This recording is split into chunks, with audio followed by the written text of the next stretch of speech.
Yes. Welcome back to my channel. I haven't posted on there for years, but we are here today with an Arsenal review. So like, share, and just subscribe. All of that good stuff. There's no intros, there's no nothing. It's just me. Yeah? Just me and the mic.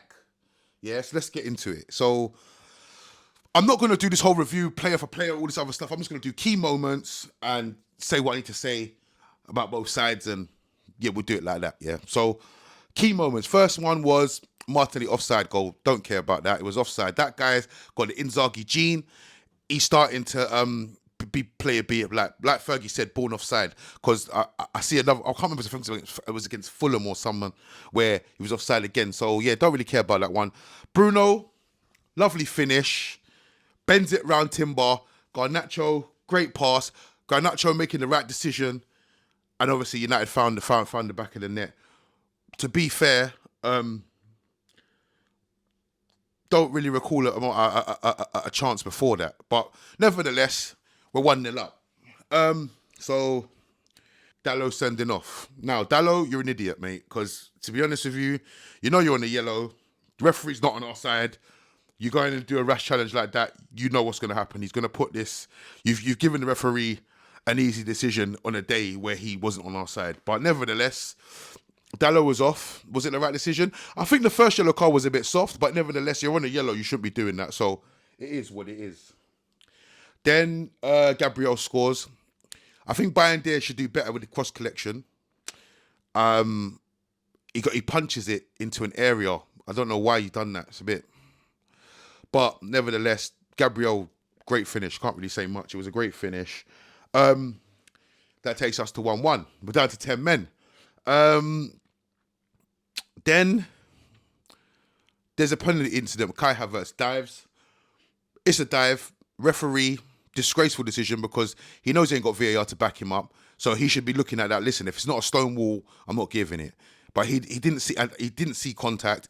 Harry Maguire's going mentals, and yeah, it's just a bad decision. But justice was served. Bayern Dier was it's a good penalty, by the way.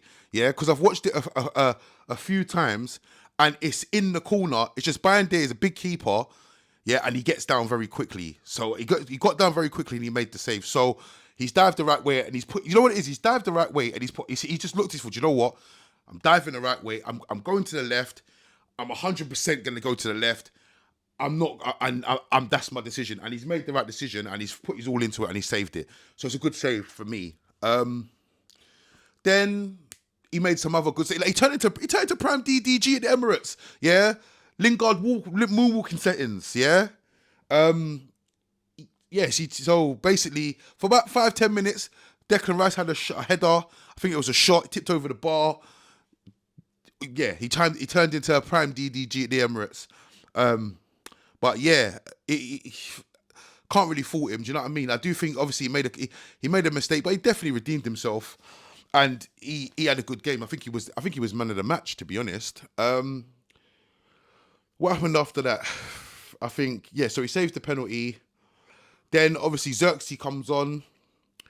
Xerxes come under a lot of fire, and I was one of them to say he hasn't been performing great. So you have to give credit where it's due. I know it's only cameos, but he's been taken at the firing line. He's been given minutes, like cameos, and he's done well in the last two. So, I mean, this one here, he did actually manage to embarrass Saliba, but that's another story.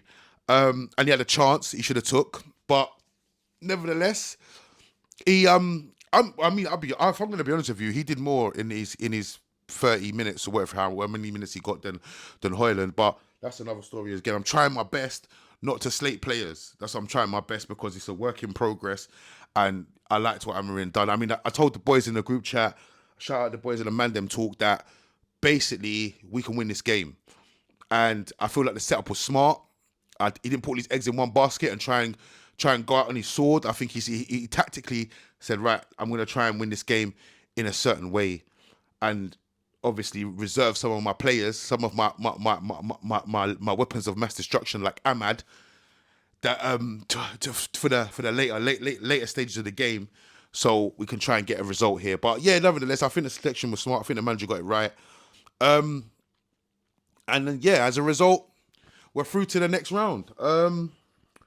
what else do I want to speak on? Let's speak on the atmosphere. Yeah, if you watched my story yesterday, I got offered a ticket quite late in the day. Shout out to JP. And obviously I had to get my skates on and get down there. So I got down there probably about 8 minutes late.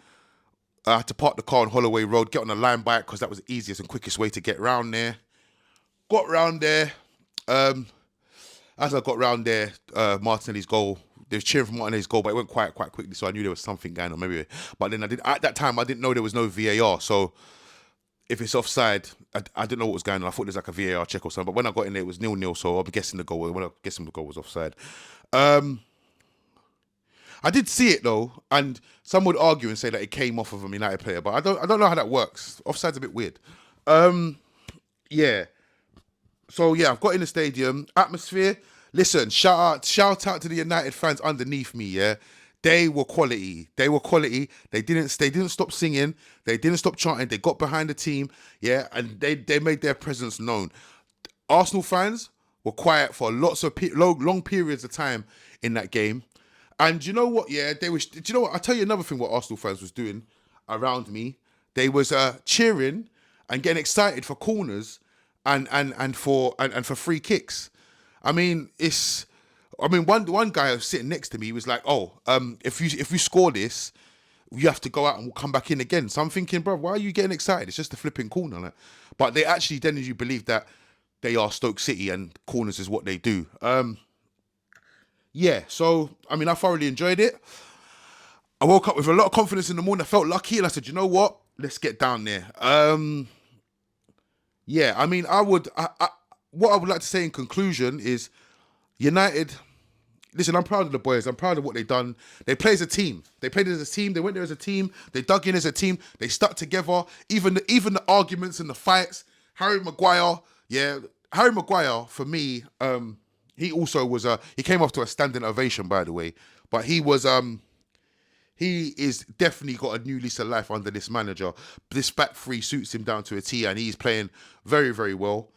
But yeah, I like the way that he got onto Havertz for cheating, because that's exactly what he done. He cheated, but he got his just desserts anyway.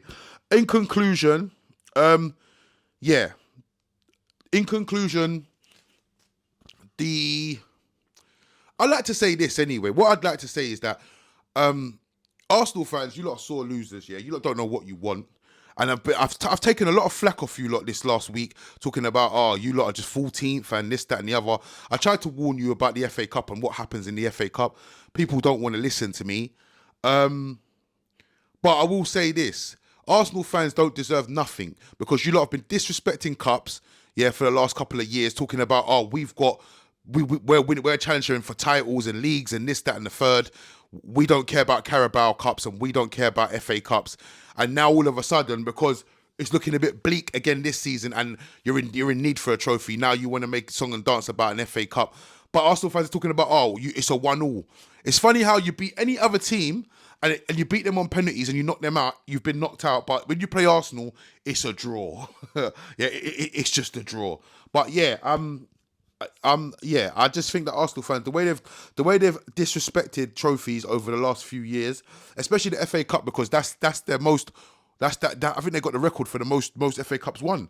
So they shouldn't be disrespecting that trophy. That's the oldest trophy in England, and it involves every team, in a recognised league, and they're out here disrespecting it and expecting anyone to. Well, I don't know what they're saying. They're talking about getting them. They want their manager out or whatnot. But I think they've got news for them. That manager's not going anywhere, because he's done a good job from where you was until where you are now. That you have to respect that, but you won't, because this is the thing with you. You're entitled. I think that. I mean, if I was Kai Havertz now, I'd be saying, "Fuck you lot. Get me out of this place now. Get me out of this shithole." Yeah, because you lot are taking a fucking piss. 1 minute you're singing Kai Havertz, 60 million down the drain, Kai Havertz scores again. The next minute you're talking about get him out of the club and abusing my wife. Get me out of here. I want to go home. Yeah, I fucking came here. Yeah, I came here today. I've started this match for you lot today. Yeah, I've dived, nearly got my head smashed in by Harry Maguire, given a penalty, and Odegaard misses the penalty. And you lot want to blame me for this. Yeah? I said, listen, I've had enough of it. You lot are not being, listen, I would have said, I've had enough of this. Get me out of here. I want to go home. You lot make me sick. Yeah? Because there's a lot of factors. Odegaard wasn't particularly that great. He missed the penalty. He's the captain, by the way. But here's the thing. Yeah, here's another thing that Arsenal fans are not getting. Have you seen this disgraceful goalkeeping, yeah, in these penalties? That goalkeeper was doing crazy, crazy dives, mental dives. Like I don't. It was it halfway looked like max fixing. Max fixing. Yeah, it halfway looked like max fixing. What this guy was doing. He's diving before the ball's even being kicked. He's moving to the left. Go and watch these penalties and watch what that goalkeeper was doing. If I was an Arsenal fan, I'll be way more upset with the goalkeeper and Odegaard than Havertz, because at the end of the day, Havertz is in a bad moment. He's in a bit of bad form. But when he was in good form, you were seeing 60 million down the drain. Kai Havertz scores again. So you're not getting behind your players in tough moments. And if I was Havertz, I'd be sick of it, man. You've got your message to my wife now. That's it. I'm done. You lot are retarded. Yeah?